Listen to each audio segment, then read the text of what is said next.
ఎవ్వరికి ఏమీ కాని ఏకాకినై ఉన్నా నా పేరు ఇన్నాళ్ళు ఒంటరి సున్నా. అంకులంటూ నాకు దగ్గరైంది చిన్ని అంకెలాంటి లేత బంధం. అల్లుడంటూ నన్ను అల్లుకుంది పూల సంఖ్యలాంటి అనుబంధం. భావనయ్యాను మరిదినయ్యాను మావయ్యనయ్యాను మనవణ్ణి అయ్యాను. ఎంతమంది చెంతకొచ్చారో ఎన్ని పేర్ల కొత్త జన్మనిచ్చారో.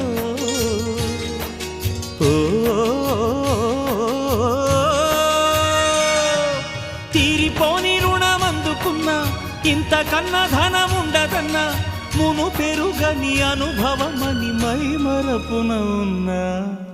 నోరార పిలిచినా పలకని వాడినా